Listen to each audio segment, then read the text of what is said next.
Everyone, welcome back to our YouTube channel किताबों की पाठशाला। तो गाइस, आज की इस वीडियो में हम देखने वाले हैं क्लास 11th बायोलॉजी का चैप्टर नंबर 4, जिसका हम प्रश्न बैंक का सॉल्यूशन देखने वाले हैं। तो चलिए देखना स्टार्ट करते हैं। तो हमें यहाँ पर सही विकल्प, रिक्त स्थान, सही जोड़ियाँ और एक वाक्य में उत्तर दिए हुए हैं। तो इन सभी के आंसर इस वीडियो के लास्ट में आपको मिल जाएंगे।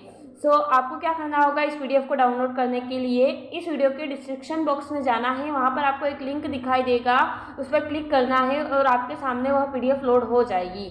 उसके बाद आप उस पीडीएफ के लास्ट में जाकर इन सभी के आंसर देख सकते हैं। जिनके आंसर हमें नहीं दिए गए हैं उनके आंसर हम देख लेते हैं। हमारा फर्स्ट है अति लघुत्री प्रश्न है। अभी हम 2 अंक के आंसर देख रहे हैं। ओके, तो चलिए हम देखना स्टार्ट करते हैं। फर्स्ट है हमारा सम्मिति किसे कहते हैं। तो चलिए इसका आंसर हम देख लेते हैं। आंसर है हमारा, जैसा कि आप स्क्रीन पर देख सकते हैं, किसी जीव में समान रूप से अंगों की संतुलित स्थिति को सम्मिति कहते हैं। उदाहरण, मसलन मनुष्यों में संतुलित व्यवस्था से एक बायां और उसी के जैसा एक दायां हाथ होता है। फिर हमारा नेक्स्ट क्वेश्चन है, नेक्स्ट देख ले हैं। आप स्क्रीन पर देख सकते हैं सेकेंड क्वेश्चन, जैव संदीप्ति से आप क्या समझते हैं। तो चलिए इसका आंसर हम देख लेते हैं। आंसर है हमारा, आंसर आप स्क्रीन पर देख सकते हैं, जैव शरीरों में प्रकाश उत्पन्न होने की यह परिघटना जैव संदीप्ति या जीव संदीप्ति कहलाती हैं। जैव संदीप्ति प्राणियों में उत्तर जीविता के लिए अनुकूलन के प्रक्रम का अंग है। विभिन्न जीव विभिन्न प्रकार से अनुकूलन करते हैं। जिन प्राणियों को जीवन यापन करने के लिए अंधेरे में इधर उधर आना पड़ता है और इसके लिए उन्हें दृष्टि का उपयोग करना पड़ता है, यानी कि जैव संदीप्ति हम उसे बोलेंगे कि जो जीव शरीर है उसके ऊपर क्या होता है कि प्रकाश उत्पन्न करने वाली एक घटना घटती है, तो उसे ही हम क्या बोलेंगे, जैव संदीप्ति। और जैव संदीप्ति में क्या होता है कि जो जीव होते हैं उन्हें अंधेरे में अपना भोजन ढूंढना है, तो वो उस प्रकाश से अपना भोजन ढूंढ सकते हैं। इसलिए हमारा नेक्स्ट क्वेश्चन देख लेते हैं। नेक्स्ट है हमारा, नेक्स्ट क्वेश्चन है, संघ मोलस्का के कोई 2 लक्षण लिखिए। तो चलिए इसका आंसर हम देख लेते हैं। आंसर है हमारा, मोलस्का संघ के 2 प्रमुख लक्षण। तो इसका फर्स्ट है, इस संघ के अधिकांश जंतु विभिन्न रूपों के समुद्री प्राणी होते हैं, पर कुछ ताजे पानी और स्थल पर भी पाए जाते हैं। यानी कि जो मोलस्का संघ के प्राणी होंगे वो क्या होंगे, ताजे पानी में भी पाए जाएंगे, स्थल पर भी पाए जाएंगे और समुद्री जीवों आदेश तो समुद्री जीव ही होते हैं। फिर हमारा नेक्स्ट है, इनका शरीर कोमल और प्रायः आकारहीन होता है। इनका शरीर क्या होता है, एकदम सॉफ्ट होता है, मुलायम होता है और इनके शरीर का कोई आकार नहीं होता है। ओके, हमारा नेक्स्ट क्वेश्चन देख लेते हैं। नेक्स्ट क्वेश्चन है हमारा, प्रगुहा का संक्षिप्त अर्थ स्पष्ट कीजिए। तो चलिए इसका आंसर हम देख लेते हैं। आंसर रहेगा दोस्तों हमारा, आंसर आप स्क्रीन पर देख सकते हैं। प्रगुहा का संक्षिप्त अर्थ, देह भित्ति एवं आहार नाल के बीच के खाली स्थान को प्रगुहा कहते हैं। यानी कि जो हमारी शरीर की भित्ति है, यानी कि देह भित्ति, और जो हमारा आहार नाल है उसके बीच का जो भी खाली स्थान रहेगा, यानी खाली जगह रहेगी, उसे हम क्या बोलेंगे, प्रगुहा। इसे इंग्लिश में सीलोम भी कहते हैं। प्रगुहा मेसोडर्म के टूटने से बनी होती है। अगर मेसोडर्म टूटेगा तो ही प्रगुहा बनेगी। ओके, फिर हमारा नेक्स्ट क्वेश्चन है हमारा, संघ आर्थ्रोपोडा के कोई 2 लक्षण लिखिए। तो चलिए इसका आंसर हम देख लेते हैं। आंसर है हमारा, संघ आर्थ्रोपोडा के 2 प्रमुख लक्षण। इसका फर्स्ट है, इस संघ के जंतु जल, थल एवं वायु तीनों जगह पर पाए जाते हैं। यानी कि जो इस संघ में जो भी जंतु उपस्थित है वो जल पर भी रह सकते हैं, स्थल यानी कि जमीन पर भी रह सकते हैं और वायु यानी कि आकाश में उड़ भी सकते हैं। फिर हमारा नेक्स्ट है, इनका शरीर द्विपार्श्विक सममिति का होता है। जो इनका शरीर होता है वो द्विपार्श्व सममिति का होता है, यानी कि जब हम उसे मतलब उसके शरीर को काटेंगे तो वो बराबर 2 भागों में बट जाएगी। फिर हमारा नेक्स्ट क्वेश्चन है लघु त्रिप्रश्न, जो कि हमारे 3 अंक के क्वेश्चन है। तो चलिए इसका फर्स्ट क्या है हमारे लिए, नॉन कार्डेटा व कार्डेटा के कोई 3 अंतर लिखिए। तो चलिए इसका आंसर हम देख लेते हैं। आंसर है हमारा, नॉन कार्डेटा एवं कार्डेटा में कोई 3 अंतर इस प्रकार है। तो आंसर है, आप स्क्रीन पर इसका आंसर देख सकते हैं, नॉन कार्डेटा और एक तरफ है कार्डेटा। तो नॉन कार्डेटा में क्या होगा, नोटोकार्ड का अभाव होता है, और कार्डेटा होता है तो उसमें जीवन की किसी न किसी अवस्था में नोटोकार्ड पाया जाता है।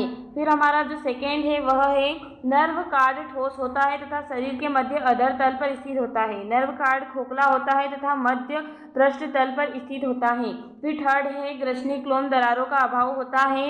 इधर है, जीवन की किसी न किसी अवस्था में ग्रसनिक्लोम दरारें पाई जाती है। तो इसमें से जो भी आपको 3 पॉइंट्स अच्छे लगे उन्हें अवश्य याद कर लीजिएगा। फिर हमारा नेक्स्ट क्वेश्चन है, पिसीज वर्ग के कोई 3 लक्षण लिखिए। तो यहाँ पर पिसीज वर्ग के प्राणियों के प्रमुख लक्षण। तो इसका फर्स्ट है, इनका मुख्य लक्षण शरीर के ऊपर पंखों की उपस्थिति तथा उड़ने की क्षमता है। यानी कि जो इसके इस संघ के या वर्ग के जो प्राणी होंगे उनमें पंख उपस्थित होंगे जिससे कि वो उड़ सके। फिर हमारा सेकेंड है, यह जलीय कशेरुकी जीव है। यानी कि ये जीव जलीय है और इनमें क्या होती है, कशेरुकी यानी कि रीढ़ की हड्डी पाई जाएगी। फिर है थर्ड, पिसीज वर्ग के प्राणियों में 2 कक्ष होते हैं, यानी कि इनमें 2 प्रकोष्ठ पाए जाते हैं।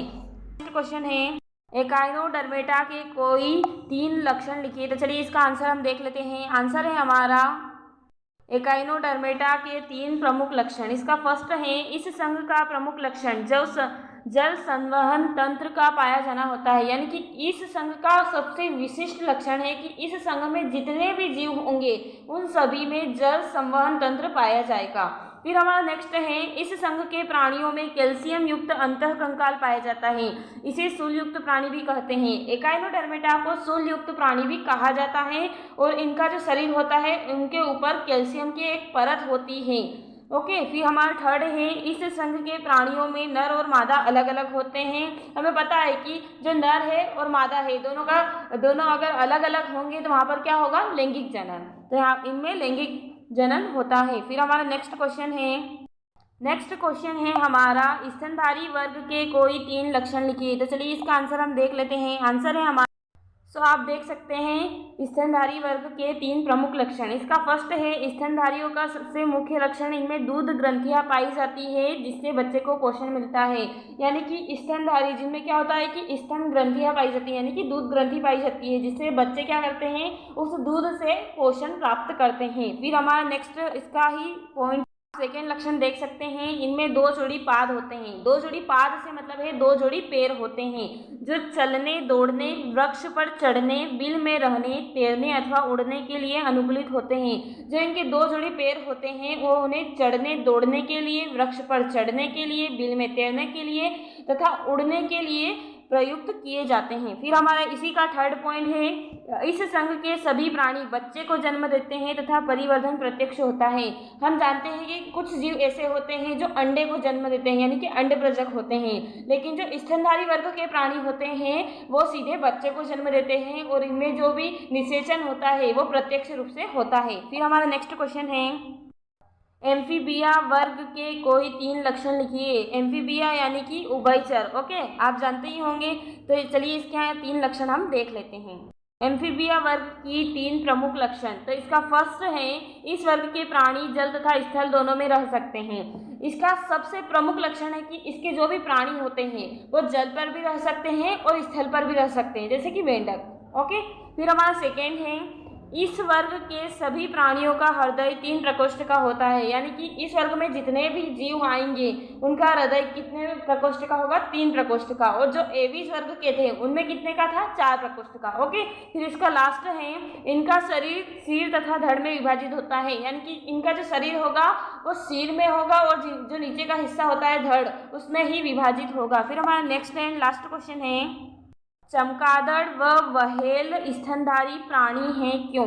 तो चलिए इसका आंसर हम देख लेते हैं। आंसर है हमारा, आप देख सकते हैं आंसर, चमगादड़ तथा व्हेल स्तनधारी प्राणी हैं क्योंकि चमगादड़ तथा व्हेल अंडे नहीं देते हैं, सीधे बच्चे को जन्म देते हैं तथा इनमें स्तन ग्रंथियां पाई जाती है। हम जानते हैं कि जो भी स्तनधारी होते हैं वो क्या करते हैं, सीधे बच्चे को जन्म देते हैं, ना कि अंडे को। ओके। फिर इनमें क्या होती है, स्तन ग्रंथियां पाई जाती है, पक्की हड्डियां होती हैं यानी मजबूत हड्डियां होती हैं तथा ठंडे खून वाले होते हैं। जो इनका खून होता है वो कैसा होता है, ठंडा होता है, जबकि यह सभी चीज़ें पक्षियों में नहीं पाई जाती है। इसलिए चमगादड़ को, व्हेल को स्तनधारी वर्ग में रखा गया है। क्योंकि देखो स्तनधारी वर्ग के जो भी लक्षण है वो चमगादड़ तथा व्हेल के लक्षण से मैच है, इसीलिए इसे स्तनधारी वर्ग का प्राणी भी कहा गया है। So thanks for watching this video अच्छा लगा हो तो प्लीज़ लाइक कीजिएगा, शेयर कीजिएगा एंड सब्सक्राइब कीजिएगा चैनल को। धन्यवाद।